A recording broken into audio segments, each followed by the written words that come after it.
Las protestas en Cuba, sus causas, sus consecuencias son motivo de análisis, discusión y debate internacional por la importancia que tiene lo que sucede en este país para toda la región latinoamericana. Hoy conversaremos con Bertrand de Lagrange, quien es un gran conocedor de lo que sucede en Cuba, pero también en toda América Latina. Él es un periodista con mucha experiencia, actualmente es director de editor jefe del periódico del portal independiente 14 y medio. También ha trabajado anteriormente en el diario Le Monde durante prácticamente 2 décadas y ha sido columnista de distintos periódicos internacionales como La Crónica y La Razón. Bertrand, te agradezco mucho por haber aceptado esta invitación para participar en nuestro espacio digital. Es un placer, Oscar, verte ahí a través de la pantalla, que es lo único que podemos hacer en estos días, o digamos lo menos complicado. Gracias. Bertrand, estas protestas creo que en esta magnitud y en este alcance son inéditas en más de 60 años en Cuba. ¿Cuáles son las causas que las originan? Bueno, nunca había pasado algo semejante. El único precedente que muchos han citado, pero que en realidad fue un movimiento bastante pequeño cuando se compara con lo de hoy, que fue el llamado maleconazo en agosto del año 1994, cuando Fidel Castro estaba todavía vivo y su intervención en el lugar hizo que todo se parara muy, muy rápidamente. En este caso tenemos otra cosa, es una serie de manifestaciones en toda la isla, digamos alrededor de 40 ciudades pequeñas y más grandes, todas las ciudades grandes y algunas pequeñas, y digamos, es realmente una dimensión totalmente diferente. Ya no está Fidel Castro y el régimen no tiene la capacidad que tenía anteriormente para parar un movimiento de esta envergadura, a pesar que sí ha logrado por el momento controlar esas manifestaciones, pero yo creo que es el uso de la fuerza en un momento muy inicial para intentar pararlas. Pero esto va para largo y habrá más manifestaciones quizás de otra manera para evitar la represión, pero eso es realmente un cambio completo en la situación política en Cuba. ¿A qué se debe? Se debe primero a que es un régimen que tiene ya 62 años, que ha perdido su líder carismático con la figura de Fidel Castro, que es el responsable del desastre en Cuba, de la destrucción de la economía, de la destrucción del país. Y hoy las nuevas generaciones que están totalmente desconectadas de lo que representó en una época la Revolución Cubana, intenta, digamos, buscar un cambio. Ese cambio hasta ahora no ha sido posible. La única opción era para esos jóvenes huir del país a través de todas las vías que se les presentaba, incluso las más peligrosas, pero muchas fronteras se han cerrado por lo del COVID y la situación en Cuba se ha degradado a un punto inédito. Hay una mezcla, digamos, de incompetencia absoluta del gobierno en materia económica y su incapacidad de aceptar cambios. Por ejemplo, se ha hablado mucho de la apertura del sector privado, de la posibilidad para algunas actividades profesionales y comerciales de ocupar el espacio que tiene el Estado, que sigue copando la inmensa mayoría de las actividades, pero el Estado se resiste, el Partido Comunista y los militares que controlan el régimen se resisten a todos esos cambios. A esto se ha agregado una modificación, lo que llaman la tarea ordenamiento, desde el 1 de enero, que consiste en unificar las dos monedas que tenían curso en Cuba, que es el peso cubano, el llamado peso cubano, y el peso convertible, que era un peso equivalente a un dólar, que era una moneda totalmente artificial. Eso había provocado tales distorsiones en la economía que tenía que llegar el momento para unificar esas dos monedas. El régimen, que está muy desconectado de la realidad, lo hizo en el peor momento posible, o sea, en plena pandemia, cuando pensaban que la pandemia estaba en su punto final y en realidad en Cuba estaba apenas empezando, porque realmente la pandemia se agrava a partir del mes de febrero-marzo y ahora está llegando a los niveles que han conocido otros países de América Latina el año pasado. Entonces, todo eso mezclado ha provocado esta explosión social, este estallido social que el gobierno no quiere reconocer, pero que ahora es una obviedad. Solo hay que mirar las imágenes que circulan en las redes sociales, que circulan en el mundo entero, y ver en particular las jóvenes generaciones, pero no solo ellas. También hay gente de todas las generaciones que están y que participan en ese movimiento, que pide libertad, que pide que la salida de los que están en el poder y un cambio radicales, tanto en el campo político como en el campo económico.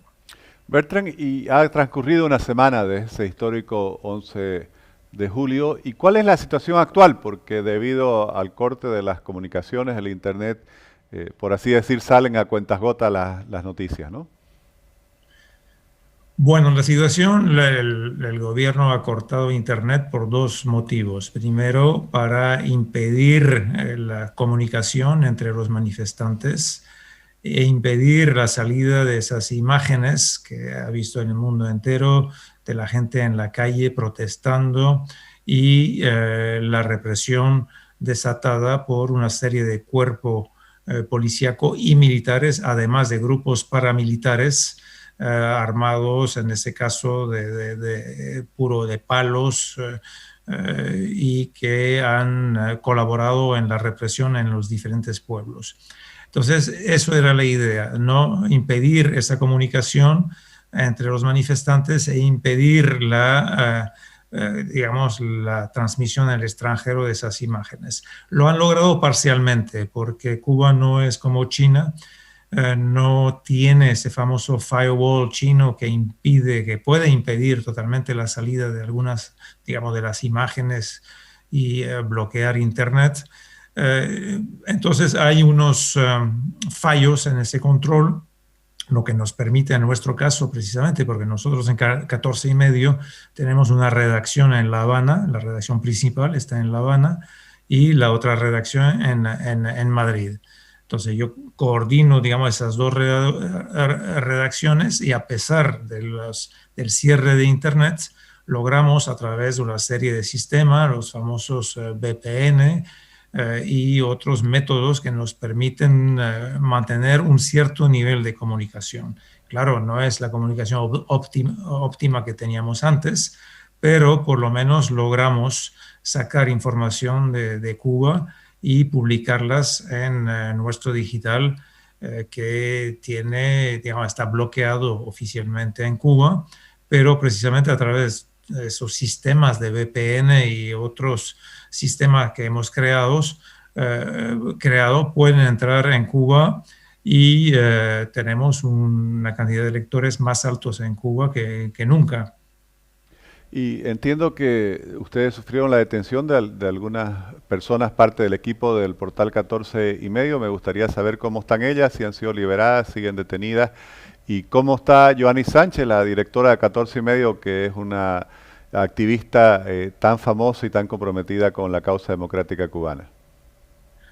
Más que detenciones, lo que hemos tenido es el bloqueo del domicilio, en particular de nuestra colaboradora, Luz Escobar, que está presa en su propia casa desde el inicio. Las autoridades ya lo habían hecho en el pasado, la seguridad del Estado le pone unos agentes en los bajos de su edificio y le impide la salida desde el 11 de julio, como lo había hecho en otra época, pero ahora ya son 8 días y le han cortado tanto su línea fija de teléfono como su acceso a Internet a través del móvil. Eso es un caso. Tenemos otros colaboradores nuestros más discretos, de los cuales no queremos hablar públicamente, pero sí hay por lo menos una detención y que está en La Habana. Y en el caso de los otros colaboradores, por el momento no tenemos detenciones, solo una presión muy, muy fuerte que obviamente complica mucho el trabajo en el terreno, pero hemos aprendido mucho en 7 años de 14 y medio. Sabíamos cuáles eran las condiciones, porque no es nada nuevo. Yo cubro Cuba desde los años 80, entonces tengo un conocimiento del terreno y los cubanos que están ahí tienen mucha experiencia y sabemos cómo actuar y cómo buscar la información y transmitirla en la medida de lo factible. Y varios, digamos, la mayoría de nuestros colaboradores son anónimos, publican y firman con otros nombres y tenemos una serie de medidas de seguridad, como a borrar todo lo que transmitimos desde Cuba para evitar precisamente que caiga esa información y más que todo los que llevan esos teléfonos móviles en las manos de la seguridad del Estado. Hemos visto en los últimos días que la seguridad del Estado, la policía política, cuando detiene a los manifestantes, la primera cosa que hacen es quitarle el teléfono móvil y revisar las fotos, los videos, etcétera, para tratar de identificar a la gente que participa en las manifestaciones. Entonces, son medidas que hay que tomar, que mucha gente en la calle no sabe. Claro, muchos jóvenes están en su primera experiencia de manifestación y muchos han caído. No tenemos datos exactos, pero sabemos que son miles de detenciones. Mucha gente que podemos considerar como desaparecida por el momento, y ya han empezado los juicios sumarios en estos días, sin defensa, sin fiscalía, sin nada. Es a través de la policía que se va juzgando a todos esos detenidos. Algunos han sido también liberados, porque supongo que no hay espacio para tanta gente en unas cárceles que ya están repletas, en el caso de Cuba. Y en el caso de Yani, ella no ha sufrido una detención, por El así caso decirlo. de Joanny sigue trabajando. Sabemos que, digamos, hay un riesgo permanente y está tomando las precauciones cuando sale a la calle para no estar en una situación, digamos, peligrosa que podría provocar una detención. Pero sí ha sido muy, muy activa y por esto hemos logrado publicar sin parar desde el inicio de los acontecimientos, y creo que hemos publicado una información bastante completa y fidedigna, tratando de evitar todos los bulos, los fake news, que en la mayoría de los casos son fabricados por la propia policía política para intentar descalificar a los medios independientes, tratando de colar información falsa para que la publiquemos y después nos acusen de publicar esos fake news. Mencionabas que las protestas continuarán y un régimen totalitario se basa en infundir el temor en la población para que nadie se atreva a desafiar el poder de quienes gobiernen. Yo creo que mirándolo de afuera se ha roto, por así decir, una barrera muy importante al la gente vencer el miedo y salir a protestar. ¿Cuáles creen que van a ser las consecuencias ya más de fondo de todas estas protestas en el proceso político cubano?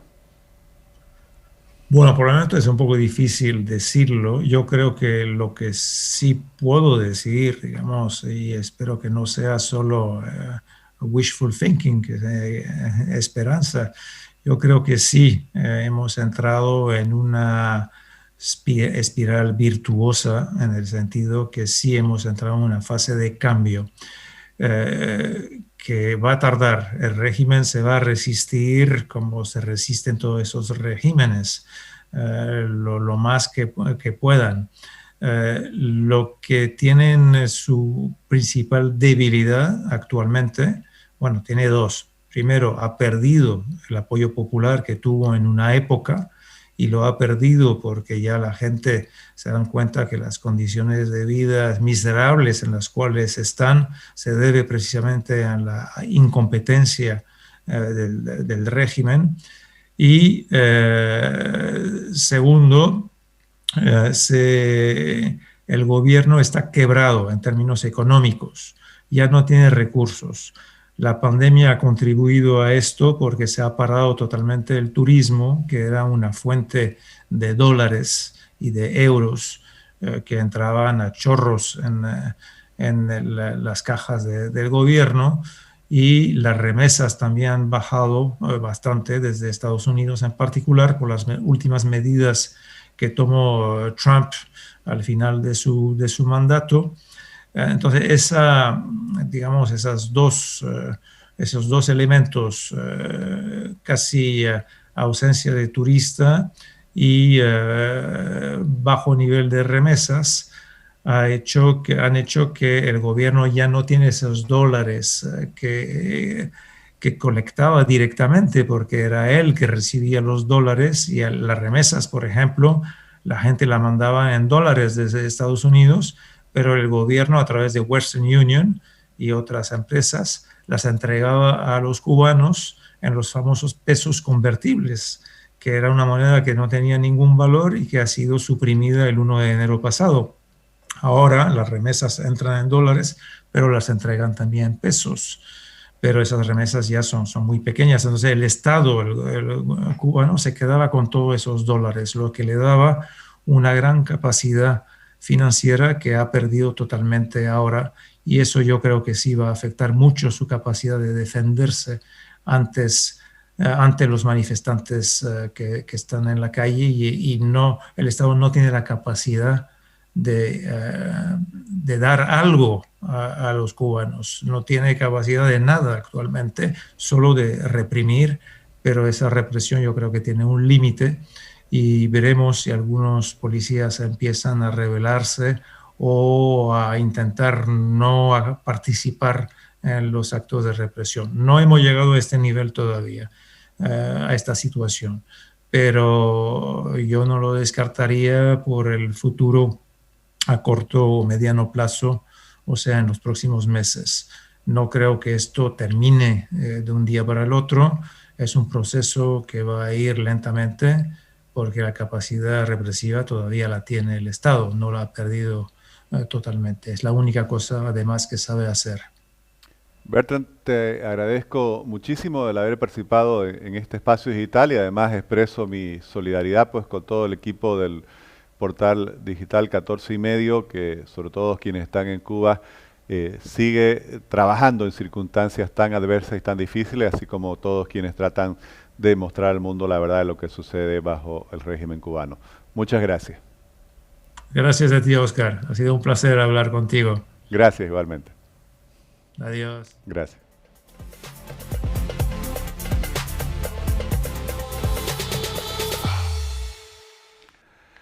Quizás para quienes vivimos en países donde se pueden hacer manifestaciones, donde vemos protestas de forma permanente, nos cuesta entender lo significativo que son las primeras protestas que de forma masiva y casi en el conjunto del país se realizan en Cuba en más de 60 años. Y esto cuesta entenderlo porque quienes no hemos vivido bajo un régimen totalitario no estamos acostumbrados. Si bien hemos sufrido dictaduras, sufrimos violaciones muchas veces a los derechos humanos, la falta de una justicia independiente, pero no estamos acostumbrados a vivir con ese miedo permanente que infunden los regímenes totalitarios cuando hacen creer a todas las personas de que siempre están rodeadas por alguien que los pudiera delatar si expresaran alguna crítica al gobierno, o peor aún, si así lo manifestaran de forma abierta. por eso esta protesta, al romper ese gran muro de temor sobre la cual se basa un régimen totalitario, tienen una trascendencia histórica. Habrá que ver todavía cómo evolucionan, pero está claro que han dejado al desnudo la falsedad de todos los mitos con relación a Cuba, el fracaso de un sistema que solo ha sobrevivido 60 años, primero porque lo sostuvo la Unión Soviética y después porque se apropiaron de buena parte de los ingresos del petróleo venezolano, y ahora cuando todo eso se acaba, obviamente se chocan con la realidad y lamentablemente quien sufre es esa población que no solo carece de las libertades fundamentales, sino que también ahora no puede tener alimentos ni medicamentos, y peor aún en estas condiciones de la pandemia. Vamos a seguir acompañando este tema que es muy importante para toda la región latinoamericana. Les agradezco por habernos seguido mediante sus redes sociales en este episodio del Espacio Digital de Frente con Óscar Ortiz.